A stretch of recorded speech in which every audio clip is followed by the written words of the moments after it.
So Zillow, a big company in the US, but one to keep an eye on, at least here in Canada, it just released a report of many first-time home sellers. In fact, it interviewed 2,000 first-time home sellers to ask about their experience with the sale process. And would you believe that over 84% of them had some regrets? Stay tuned today. We're going to chat about what those regrets are, at least the 4 biggest regrets, and what you can do to prevent that from happening to you, because goodness knows nobody wants to leave money on the table when they are selling their first home.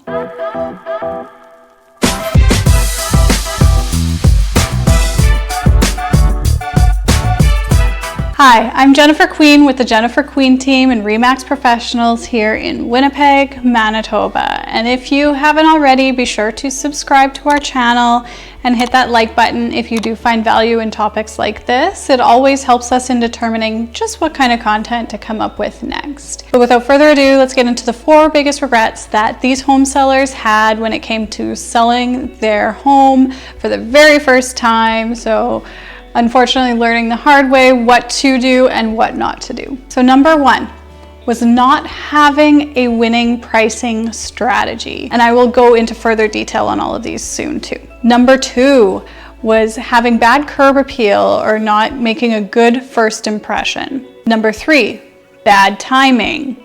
Did they perhaps put their home on the market at the wrong time? Do they feel they could have timed it better? And number 4, ignoring repairs, especially ones that they felt were simple to do or that they should have done all along. So let's expand upon those. But before we expand upon those, I also have to say I get it. I sold my first home when I was 9 months pregnant with my first child. So I understand where error comes in. When we are selling our personal residence, this is not a business decision. This is an emotional decision. This is a place we find as a refuge and our safe haven. It's a place that is very personal, has us stamped all over it. So any kind of feedback can be a little bit hurtful through the process, although having that very pragmatic approach in how you present your home and how you prepare it as well in the process, that really, really goes the longest. So think broad appeal, think hotel rooms. When you go to a hotel, you expect kind of white bedding, white towels. It's admittedly a little blah and lacks personality, but that is because we are appealing to the widest buyer pool we can. Anything that personalizes or goes outside of the box or is a little too specific, a lot of the time we do see negative feedback coming back on those items. So just things to keep in mind when you are starting the process. It is also incredibly hard, and I am speaking from experience, to be pragmatic about the process when you are in the thick of it. So things like pricing are very difficult to arrive at because everybody thinks their house, I shouldn't say everybody, I have met the odd seller that is either realistic on price or also thinks their house is under market, but they are few and far between. The majority of people really love their home and see additional value in it beyond what the comps show. But this is something that, again, we have to look at it strictly from a statistical standpoint and arrive at numbers that are reasonable. That was hard for me to do as a 9-month pregnant and a very hormonal and emotional person that was probably in an extreme nesting phase. And I say all this just because I want you to know I understand it is hard to see, but at least let's get into what you can do to avoid making the 4 major mistakes that these Zillow home sellers did. So the first was not having a winning pricing strategy, and this kind of went on either side of the coin. So there were some people that felt they overpriced from the get-go, and then as a result they sat on the market, reduced until it hit a point where they ended up selling, but the house had been on the market for so long and had become so stale that people started to think something was wrong with it. They weren't getting the traffic they should have been anymore, and essentially buyers kind of just wrote it off. So overpricing was one of the concerns. Another concern was underpricing. And I would say that's the larger concern for most sellers, at least, is that by underpricing a home, that what could happen is that you are leaving a substantial amount of money on the table. If an offer comes in right away and it's right at list price, in theory, you should be happy with that, right? So if you're uncomfortable with your list price and you feel it's too low, that's also a danger. Everybody's worst fear. What I will say is always hire a professional. You can get a couple opinions of value in. I see no harm in doing that. It's not uncommon that I'm one of 2 or 3 opinions of value coming through a home, and just get a sense of what the numbers are telling you. It's one thing to look at comps on paper and think to yourself, yeah, but my garage is nicer than this, my basement is nicer than this. What if that other home backed onto a park? What if it had some kind of substantial kitchen renovation? There's always little adjustments that need to be made as you're going through each and every home and comparable for your home. So it's important to have a professional looking through that data with you that understands the data, understands the area and what adds value in your area and what doesn't add value in your area. And having that set of professional eyes give you realistic expectations on what price you should be setting. Yes, we do have confirmation bias when it comes to looking at our own property. I can speak from experience on this. It is hard to look at the data objectively sometimes when you're too close to it. I'm not saying you can't tell your realtor your own opinion of value. In fact, sometimes we can strategize how best to get as close to that price as possible, or if there's projects we think you could do that could get you over the top or to that level. This is not one of those things where your input is not welcome. You should always be sharing with your realtor what your goals are as well. This is just to say, there is a ceiling to how much the market will bear. Also, I see no harm in having a range. So if you're planning to list your home, you have a certain number in mind, there's kind of a safe range. I find, depending on area, at least in Winnipeg, and amenities and what your house has to offer and the current state of the market too, and what the competition is doing, it really does depend. That range has different sensitivities. So for example, if I come into your home and I say, hey, I think your home is worth $400,000 the way it is today, there could be a plus minus on that. Like, say you want to try for a little bit more. This was a bad example because right at the 4, you don't really want to be pushing yourself up into the next pricing category. But say I said 370 and you're like, well, I really want closer to 4. There might be a safe range in there. Maybe it wouldn't be a $30,000 spread. Maybe it would be like a $10,000 to $20,000 spread, but we could try at least a little bit on the higher range initially and then adjust if we need to shortly thereafter. One thing though that I will caution you on, if your realtor is telling you that the price they think you are listing at is high, you need to A, hear that information, and B, be open to potentially having to change price or adjust price shortly thereafter. In Winnipeg, particularly in most of Metro Winnipeg, what I would say is that we're gonna know in the first 5 to 7 days if we are getting the proper amount of traffic to result in a sale in a reasonable period of time on this market. And if you aren't, this isn't one of those things where you wait a few weeks to make an adjustment. You adjust right away, because at some point you are now chasing the market instead of being at the market. And you never want to be that house that does reduction after reduction after reduction and then finally sells, because again, then you become that stale home. And I feel like this goes without saying, but when you are vetting those realtors, just be sure you're finding somebody that works in your area, that knows your area, and has experience working specifically with buyers in that area, because they're going to know what the buyers are looking for, what does add value in the mind of that specific buyer, and what won't add value. Number 2 had to do with first impressions. Specifically in this report, a lot of people did a lot of sprucing up within their home. However, where they kind of fell short was in their exterior curb appeal, which I found quite interesting because I thought that was one of the first things that most people do work on. I know in Winnipeg in the winter months, there's a lot less motivation to keep the exterior of your home looking nice, but it goes a long way. Can you imagine walking up to a home and there's peeling paint, or the sidewalk is chipping, or it hasn't been shoveled or maintained properly, or the grass is a mess? I've had clients on house hunting trips come in and say no to a house just from the exterior alone, knowing full well that the inside of the home had been beautifully updated. It was just they hadn't got to the exterior. When you create that doubt in the mind of a buyer approaching your home, they're already going to be super skeptical of everything they see in the home. So you haven't taken care of the outside of the home. What are they missing inside? Did you just slap up all these renovations and this paint so it would look pretty? Might not be the case. It might be the complete opposite, in fact, but it does rub buyers the wrong way. So to that end, there's lots of stuff you can do, and it doesn't even have to be super expensive. It can be small little projects. So some of them are a little more limited in the winter, like we're not going to be doing a lot of painting. That paint won't dry here in the winter months. You can make sure your walkways are well shoveled and salted so that the front walkway at least is appealing, and that you clearly take pride in having a clean walkway.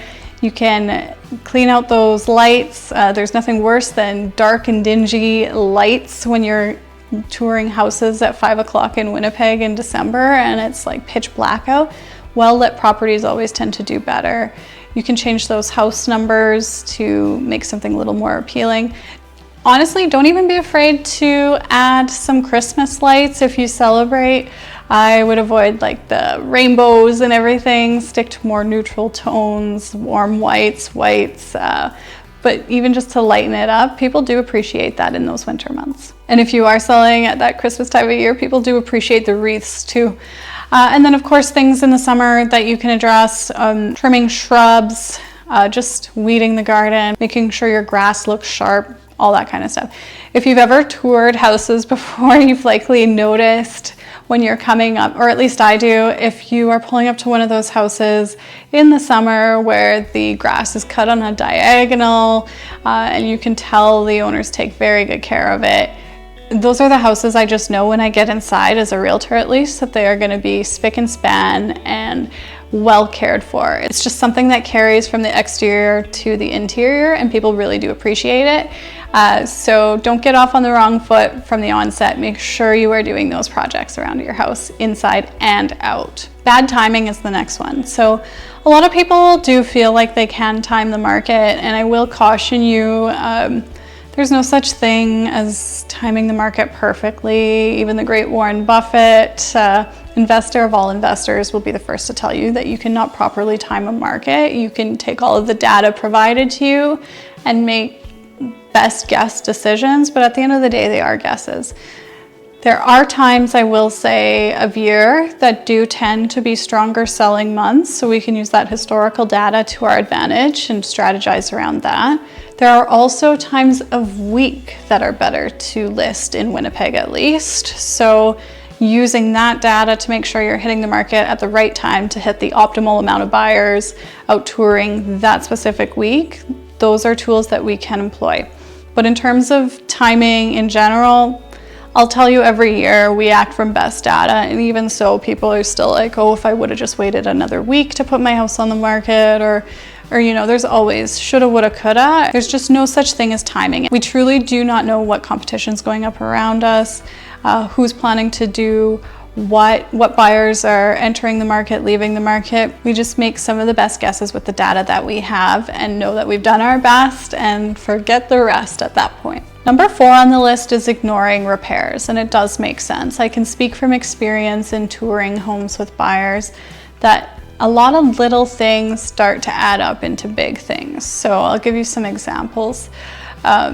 We were out touring a home recently, and as we pulled up, the shingles were older, they need to be replaced, some were starting to curl, so it wasn't one of those things where you could wait for many years. It was going to be in the next year probably that these guys needed to replace the shingles on the home. Then we get inside and the house is nice and warm, it's clean, but we get down to the basement, we're looking at the furnace, and we're discussing that it's old. We're talking like an 80s furnace. It's a monster and it's chugging along and heating the house great, but there's no reasonable expectation that this furnace is going to last for much longer. Then as we're touring, we're noticing all the windows are a little bit older. And by a little, a lot, like there's some rot starting to show in them. So the house itself was dated, and my clients were fine to take on a dated project. But as we're touring, these numbers are adding up. And for them, they're starting to think, we can't even get to the cosmetics we want to do in this house because there's so many things we have to do first. Those kinds of items would be considered deferred maintenance type items. So things that a typical homeowner would kind of chip away at over the years as they own the home.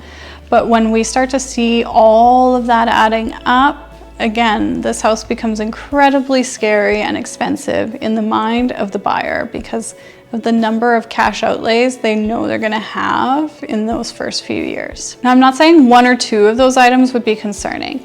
I've had plenty of buyers look past a roof that needs to be replaced or some windows that need to be replaced. It's when in totality they all add up together that it starts to become quite daunting.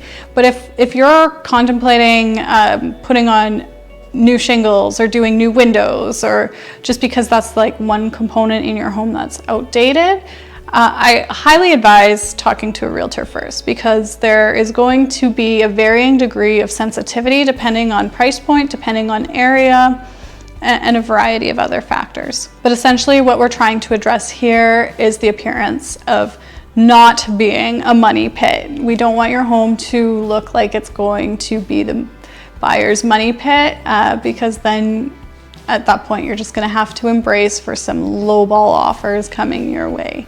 And I mean low, like even if the cost of the new shingles is around $8,000, buyers also put in a risk factor for the unknown in there. So you're going to see offers $10,000 lower, $15,000 lower, right? So just be prepared if your home does need some substantial repairs that you're going to see lowball offers coming in as a result of that fear from the buyer. Zillow did also note in this study that there was a higher proportion of people that tried to sell their home on their own that had more regrets. So while there was 84% regret overall, apparently those that attempted their sale on their own had far more regrets than those that were represented by a realtor.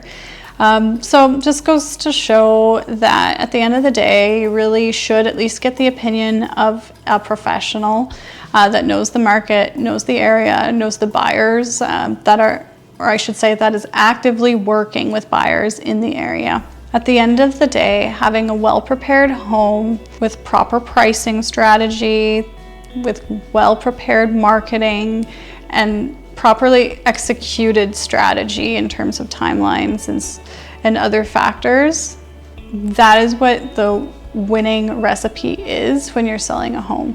So making sure that you talk to the pros and find out what is and isn't the right strategy for you and your community is where you start. So that was a little bit longer, so I apologize guys, but just wanted to get into those regrets so that hopefully you don't have them, but if ever you have any questions about the selling process or needing help with that, feel free to reach out. There's no point in the process that's honestly too early. I have some clients I start working with 3 years out. I have some clients that call me and they want the house on the market in 3 hours. There's no right, no wrong, but if you do have questions, I would say sooner rather than later is when you want to start getting the pros involved so that you're making the right decisions and adding proper value where you can and avoiding those projects that maybe don't have any return on them. So again, I'm Jennifer Queen with the Jennifer Queen team and RE/MAX Professionals here in Winnipeg, Manitoba. Thank you so much for watching today. If you aren't already subscribed to our channel, be sure to hit that subscribe button. And if you enjoyed this video, want to see more like it, hit that like button because it does help me determine just what kind of content to come up with next. And I'll catch you on the next one. Thanks.